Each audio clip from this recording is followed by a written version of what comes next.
Things can get out of hand when it comes to pro wrestling social media. Rampant tribalism. Everybody has an opinion. Everybody's voicing their concerns, whether they like it or they don't. It's a shit show.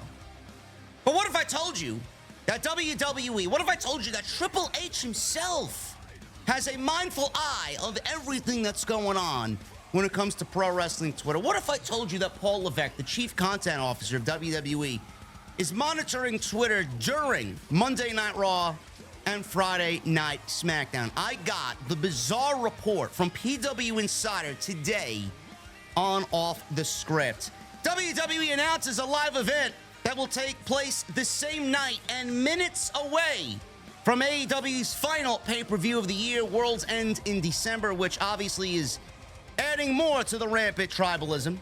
Timetable for Charlotte Flair's return to WWE. Oh man, I can't wait for that one.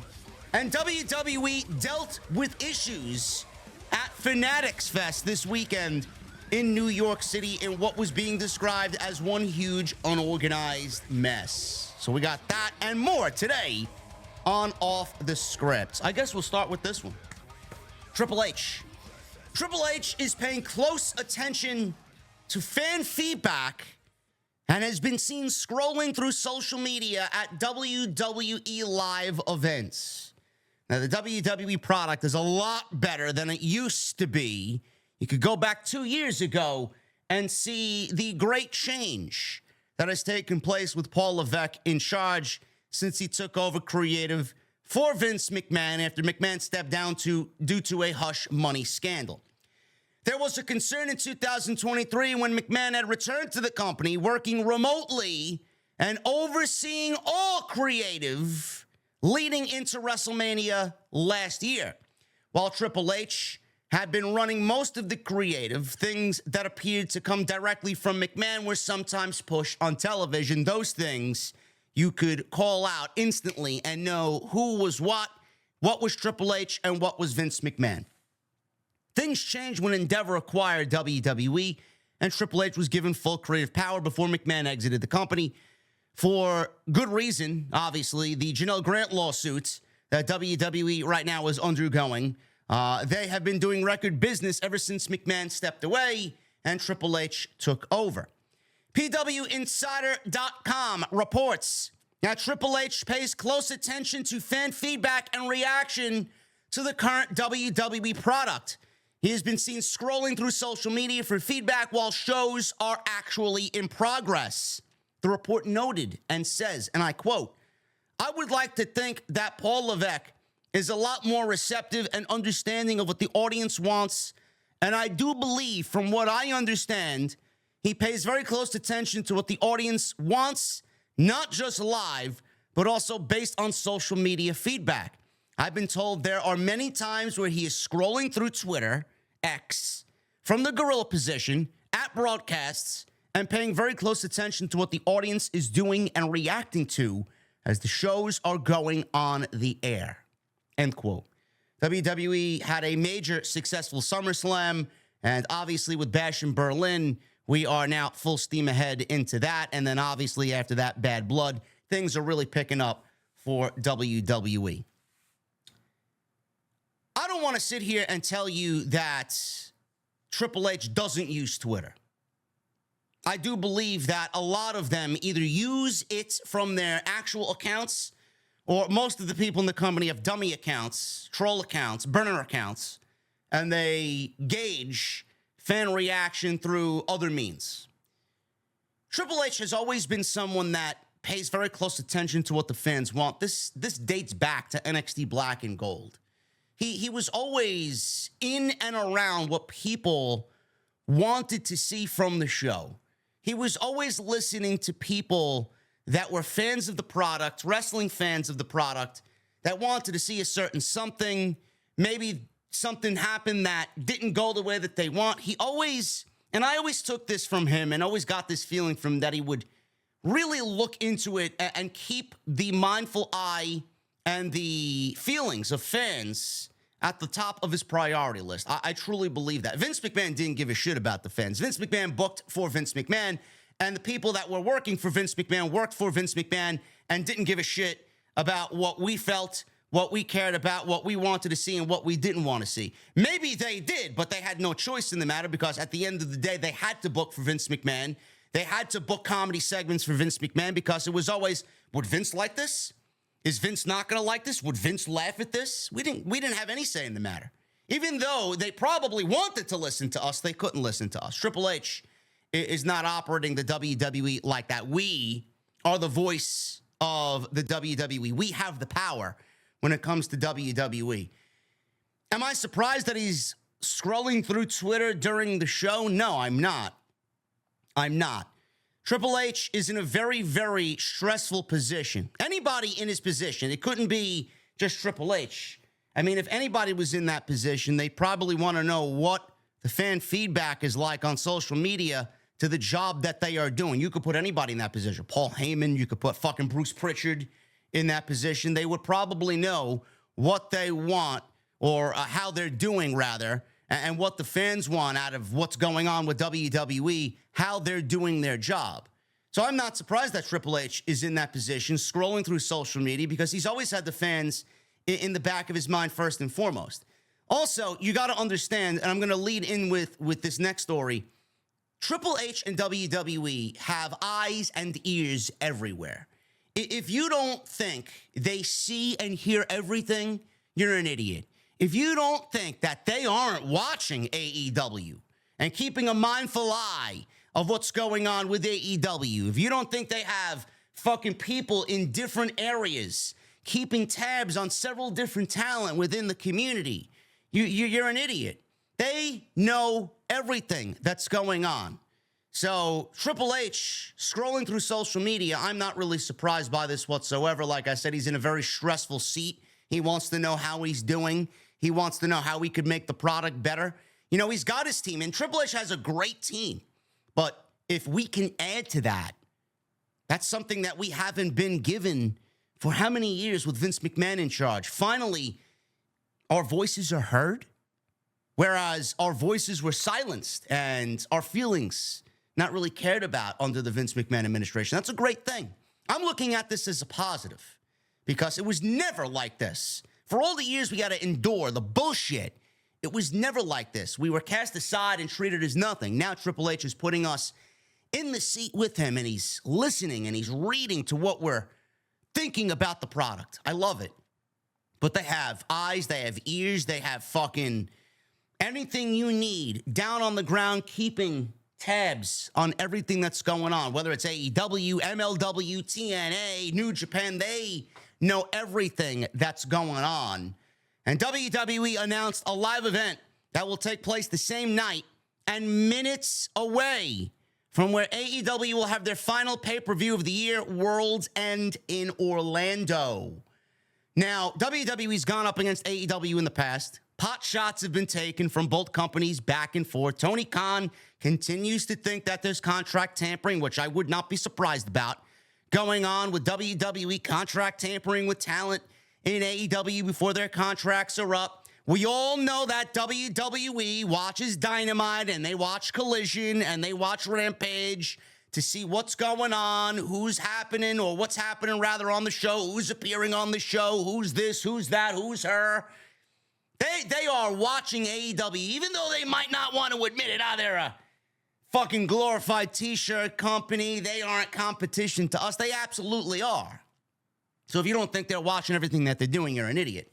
AEW's taken shots at WWE in the past. The two companies will have the next Tuesday night showdown very soon in October between NXT and Dynamite, when Dynamite airs on a rare Tuesday with Title Tuesday in October. Very rare scheduling conflict because AEW will be preempted by the MLB playoffs. World's End, which was announced months ago, will take place on December 28th from the Edition Financial Arena in Orlando, Florida. And on Friday night, WWE announced at the SmackDown event that they would be running a house show from the Kia Center in Orlando, Florida on the same night. The venue is just minutes away from where AEW is running.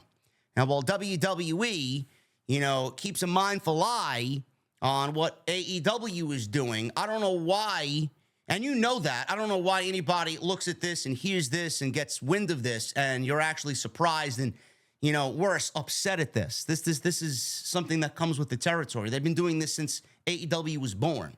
So I don't know why you're upset. Will it take away potentially from live attendance? Absolutely. Because if you're given, and WWE's going to load that show up with Cody Rhodes and Randy Orton and fucking make it a super show. So if you're in the area and you don't watch AEW, first of all, you're going to go to the WWE show.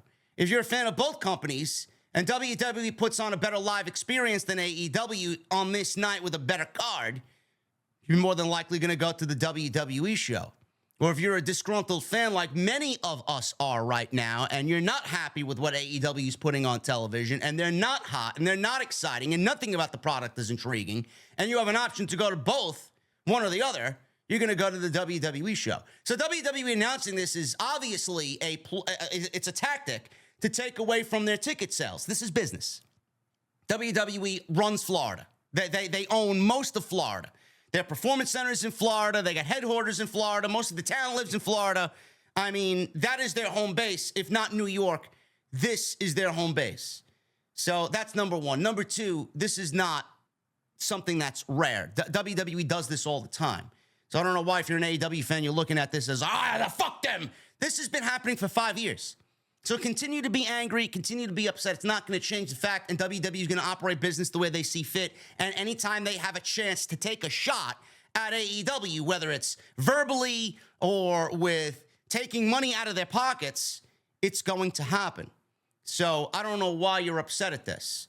AEW should really focus on putting on a great fucking show and the build into World's End, because last year's was fucking terrible. They should concentrate on building a great card with great stories and giving people a reason to make a difficult decision. Hey, man, they're doing some good shit over here, man. I want to sit here. I want to sit and watch this show live instead of going to the WWE show. WWE comes back all the time. They do a nice loop of Florida several times a year. Let's go to World's End. AEW should really focus on building a nice card with great story, getting people invested, getting people interested, and worry about that. Don't worry about WWE's fucking house show. That means nothing to television at all. You got a job to do, and that's what they should focus on. And that's what the fans should really be focusing on, putting their energy towards AEW on putting on a great product going into the show instead of worrying about WWE's fucking ticket sales for a fucking nothing house show on the same night. Give me a break. Charlotte Flair. She will undoubtedly be back. I am not excited because I genuinely believe, even though Charlotte is a great wrestler, she adds nothing to the division, and I don't really find anything that she's a part of to be interesting in the slightest. Charlotte Flair has been sidelined with a severe injury that kept her on the shelf for 9 to 12 months. She tore her ACL, her MCL, and meniscus in December on WWE SmackDown in a match with Asuka. The moment happened when Flair did a spot in the corner, seemingly twisted and fell and immediately grabbed her knee. After the surgery, she was rehabbing and documenting her process. Flair took to Instagram and shared some IG stories to share the in-ring training footage from the Performance Center in Orlando, which gave fans hope about her return. PWN reports that Charlotte Flair's timetable for return is November. It's unclear what WWE has planned for her when she does make her return. It's unclear what WWE has planned for her. She's going to be thrusted right into the World Championship title picture. What the fuck do you mean? What the plans are for Charlotte Flair? You know she's coming back and immediately going to be thrusted into the World Championship picture. I would hope that Triple H doesn't book Charlotte like Vince booked Charlotte. Maybe she can do something a little bit different and maybe fight from behind and maybe earn a championship match instead of coming back and just automatically getting one. I mean, we've seen Bianca Belair take a backseat. Why is Charlotte Flair immune to the same type of treatment? I don't really get it. Charlotte Flair is a great wrestler, don't get me wrong. She owns one of the greatest women's matches in WWE history with Rhea Ripley at WrestleMania. But don't sit there and tell me that you miss Charlotte Flair. Don't sit there and tell me you think Charlotte Flair is uber interesting on television. I can't remember a fucking thing that this woman has done in any of the title reigns that she's had, and she's going to go on to win at least 4 more. Can't remember one feud that was memorable or epic. I can't do it. She is one of the most, what's a good word, mediocre storytellers in pro wrestling. I wouldn't even call her mediocre. Nothing that she's a part of is interesting at all. But a lot of that has to do with the creative. But Charlotte Flair herself is not an engaging, interesting character to listen to and watch play out on television. It's the same shit every single fucking time. I need something new. I need something fresh with Charlotte Flair. She comes back and does the same song and dance all over again and comes back and immediately gets a championship match right out of the gate after being out for 12 months. I mean, that's just terrible, honestly. The women's division is largely the same from what it used to be. Nothing's really drastically changed. We got some new additions, but WWE, at the end of the day, is still suffering from a depth issue severely on both Monday and Friday night. So I would not be surprised if Charlotte comes back and instead of getting her prep with some wins over some top-tier talent, she gets thrusted right into the women's championship title picture because Nia Jax is the queen and parading herself around as the queen. And we have Charlotte, who's the queen, and she wants to battle Nia Jax for the right to be called Queen of SmackDown. It's exactly where we're going. And if it includes a championship match or championship in general, that's where Charlotte Flair is going to beeline to. Honestly, I think it's awful. And WWE, we'll end with this. This was quite sad, and fans on social media were really embarrassing. WWE dealt with issues at Fanatics Fest in New York City this past weekend. The first ever Fanatics Fest took place at New York City's Javits Center from August 16th to August 18th, and WWE was heavily represented. Now, while things were a success, because WWE by far and away had the largest crowds of anybody at Fanatics Fest, not everything went according to plan, at least for WWE. A Fox News article noted that the most popular attraction at the convention was WWE's fans' ability to walk out of a tunnel to their favorite wrestlers' entrance music. This is the same thing that's offered at WWE WrestleMania weekend, at Access, and major events. WWE has the big tunnel set up, and they have the theme music blaring, and it's a great way for fans to interact. Fans also had chances to take photo ops and sign autographs with several WWE talent, which most of them were sold out. The strong demand led to many issues, and Mike Johnson of PW Insider reported that there was a long wait for autograph and photo sessions. A friend of Mike Johnson's described the situation as a shit show, and others called it a very disorganized experience. Per the report, one person noted they prepaid for a photo with Jade Cargill, but ended up getting a refund after waiting 2 hours in line because Cargill was pulled from the signing despite there being fans in line. It didn't stop there. Undisputed champion Cody Rhodes, he had a signing session. That also ended early. He had a strict departure time due to needing to travel to WWE's house show in Florida the same night as Fanatics Fest and this autograph signing. He worked the main event against Solo Sikoa, and he retained the championship, obviously. The system also went down for the session, and fans were given refunds if they had not met Cody Rhodes in time. I don't know why they don't put a limit on tickets for these things. Number one, I don't know how you would even go about that. But, I mean, everybody's greedy, and I didn't really understand the blow-up on social media in regards to Cody. I'll get to that in a second. A lot of these places, WWE, Fanatics Fest, the organizers, they see money and they get greedy.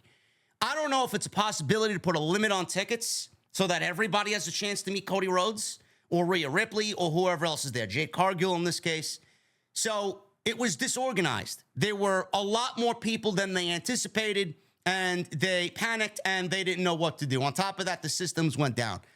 But the one thing that I saw on social media is fans cursing out and blaming Cody Rhodes for leaving early.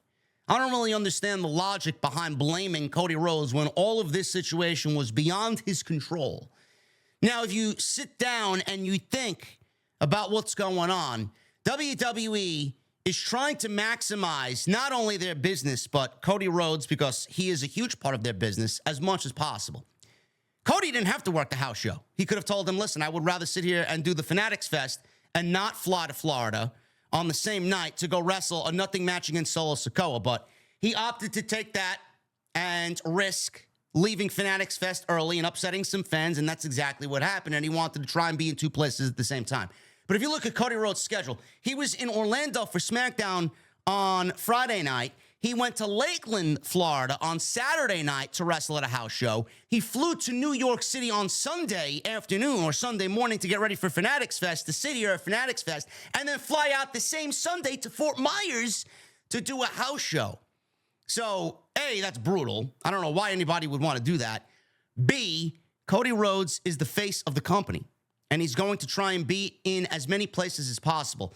See, I don't know why you're blaming Cody Rhodes for this, because at every event, no matter where you look on social media, there is video of this to document the several house shows that Cody Rhodes has been a part of. Cody Rhodes would stay several minutes after the show is over, invite little kids into the ring, take pictures at ringside, give his weight belt to people, take pictures with people at ringside as a thank you, to show everybody the type of champion that he's always dreamt of being. Cody Rhodes does this several times a week and several shows, no matter where he is and what show he's a part of. And you're blaming Cody Rhodes for something that if he had the option to be in and the option to be a part of, Cody Rhodes would have met every single fan at Fanatics Fest until his fucking hands fell off due to signing so many autographs. He's not the one to blame here. There's someone to blame the organizers of Fanatics Fest for letting things get so out of hand because of their fucking greediness and having so many people than they anticipated show up and they couldn't cater to everybody. Or blame WWE for double booking Cody Rhodes. Why is it Cody Rhodes' fault? I saw something online where Rhea Ripley was walking away from her autograph session or photo session, and a little girl went up to her. I don't think she got to meet Rhea Ripley, and she paid for a ticket to meet Rhea Ripley. She saw Rhea Ripley walking away from the autograph booth, and Rhea Ripley stood there and hugged her for several seconds and took a selfie with her. I mean, that's the way you do business. I mean, it's not the talent's fault at all in this situation. It's Fanatics Fest for being fucking disorganized. They didn't anticipate the large crowds for WWE in this case. More people showed up than they had anticipated. Maybe next year if they do the same thing, which I couldn't, I don't really see them not doing it, being that it was a resounding success. Maybe put a number of, a limit on tickets. And if they have the option to do more, open up several different sections, it's, for example, they take 200 autographs or photo sessions. And if they sell out like that, open up another one and then correlate this with WWE, how long the talent has to be there. I don't know what the inner workings of this was, but it sounds like it could have been a lot more organized in that sense. And again, people are blaming the WWE talent. I don't think you should be blaming the WWE talent. Fanatics Fest for being disorganized and WWE for double booking some of these talents. Honestly, to be in New York City and Florida in the same day, choose one and make one a priority and go about trying to make everybody as happy as possible instead of disappointing hundreds of people who paid good premium money to see this talent and then have to go through the struggle of getting a refund and having their fucking children as a parent, seeing your child disappointed. Why do they want that? It just sounds like a fucking mess that I would genuinely not want to be a part of, but hopefully they fix it and get things right for next year's Fanatics Fest. Guys, thank you very much for all your support. If you did enjoy today's extra, make sure you hit that thumbs up down below. Hit that subscribe button down below as well and turn on the bell for all notifications. I'll be live tonight with Monday Night Raw. We'll be live on the post show after Raw. If you guys don't know, we have a second channel with off-the-script clips. It's called JD from NY Shorts. You're going to get clips from several of the streams during the week coming out on Monday Night Raw, Tuesday Night Titans with the Solid Monster, Wednesday Night Dynamite with Jesse, and Friday Night SmackDown on Friday night. So make sure you guys go and subscribe to that. Link is down below in the description. And please make sure you go check out all of the other content on the channel. There is plenty of it. And keep an eye on social media. Best way to find me is on X at JD from NY206. On X, that's Twitter, Instagram, TikTok, and Cameo. Thank you guys very much. I'll see you tonight live for Monday Night Raw right here on Off the Script. I'll see you guys later.